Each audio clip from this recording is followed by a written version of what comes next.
Just by bringing their hands together and focusing on concentration, they could unleash the most terrifying potential. This dazzling move was none other than the famous Hadouken from Street Fighter. Witnessing this, the two disciples were utterly stunned. Ken, in red, and Ryu, in white, had been training in the art of the Ansatsuken under their master since childhood. Through daily, relentless practice, the bond between the brothers grew stronger day by day. Seeing they had reached a certain level of proficiency, their master, Gouken, decided it was time to formally begin teaching them the Hadouken. But first, he left them with a small test. Following a map, Ken and Ryu had to trek to a mountain cabin. Under the scorching sun, the test challenged not only their physical strength, but also their patience. Upon reaching the dojo's heritage site, their true training was just beginning. Gouken first took his disciples to pay respects to their grandmaster, Gaotitsu, the former master whose martial prowess was unfathomable. When Ryu asked how Gaotitsu died, Gouken hesitated before saying he died in battle, the highest honor for any warrior. After paying respects, Gouken told his students to prepare, as Hadouken training would begin the next day. Bored, Ken stumbled upon a locked room. His curiosity piqued. He entered and found a secret manual detailing the method to practice the Dark Hadou, the Satsui no Hadou, or surge of murderous intent. Just then, Ryu walked in. Ken instinctively hid the manual, pretending nothing happened. The next day, training began. Gouken first explains the three main secret techniques of Ansatsuken: Hadouken, Shoryuken, and Tatsumaki Senpukyaku. To learn the Hadouken, one must first learn to control the ki energy within their body. The impatient Ken asked if there was a quicker way. Sighing at his young disciple's eagerness, Wei Ken demonstrated his method. The most important thing is focus.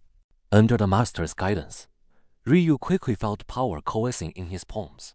But when it was Ken's turn, no matter how hard he tried, he couldn't maintain focus, the energy in his palms always flickering out. Frustrated, he secretly took out the Dark Hadou manual and began practicing according to its methods. Soon, a powerful surge of dark energy gathered in his palm, which was instantly sensed by Gouken.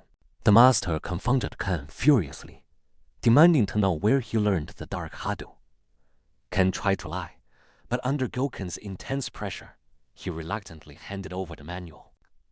Seeing it after so many years, Gouken's face changed. He warned Ken never to speak of this again.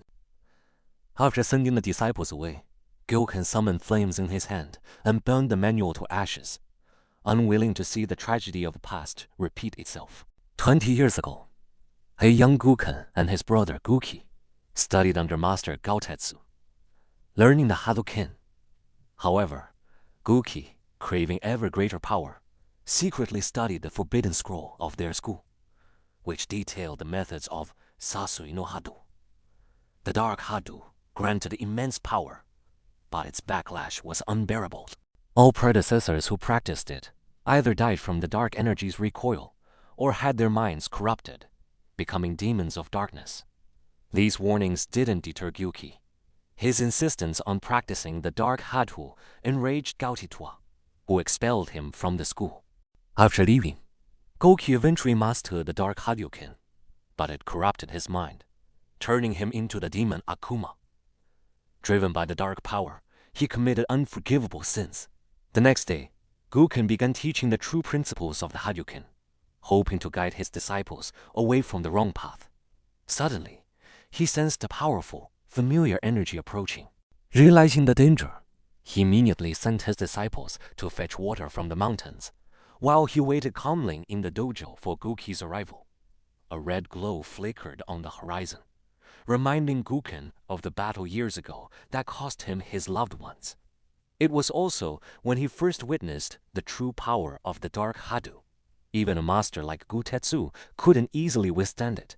To eliminate his wayward disciple, Gaotetsu unleashed his ultimate technique with all his life's energy. But Gouki easily dodged it.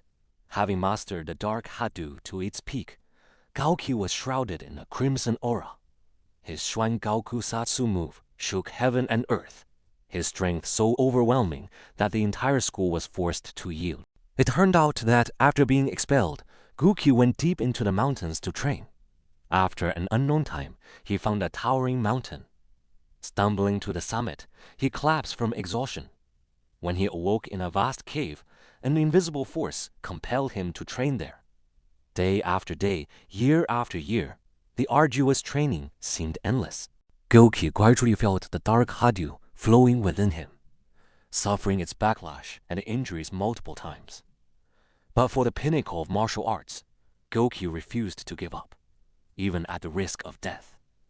Finally, one night, a red, flame-like light erupted from his eyes.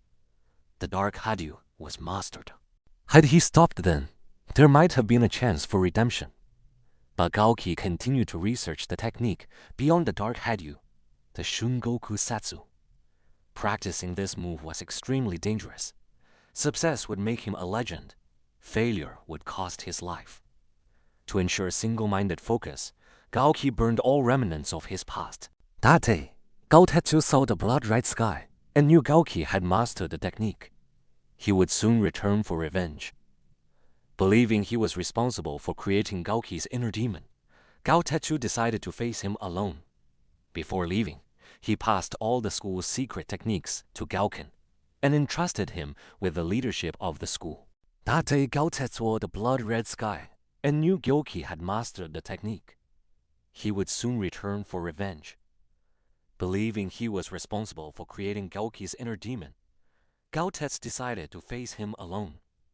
Before leaving, he passed all the school's secret techniques to Gouken and entrusted him with the leadership of the school.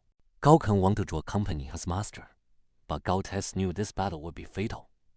He told Gouken that if he died by Gouken's hand, the balance of Ansatsuken would be broken. With Gouken's dominance, no one could defeat him. Just in case, Gouken gave Gouken the Forbidden Scroll. He could see that Gouken also possessed the potential for the Dark Hadou. If a final battle between Gouken and Gouken became inevitable, Gouken would also need to learn the Dark Hadou before that day came. As the scroll was solemnly handed over, Gouken secretly resolved that even if he had to learn the Dark Hadou, he would never let the dark energy consume his humanity. Before the final battle, Gouken and Gouken had one last sparring match. Afterwards, to preserve Gouken, Gouken told him to leave immediately and continue his martial pilgrimage, believing Gouken would find the path to true balance through his travels. That very night, amidst lightning and thunder, Gouken stood alone at the mountain base to await Gouken. Gouken arrived as promised, attacking with immense dark power. He pressed forward relentlessly, his fists our feet carrying an undeniable killing intent. Gouken was utterly overwhelmed by Gouken's assault. A grandmaster reduced to this state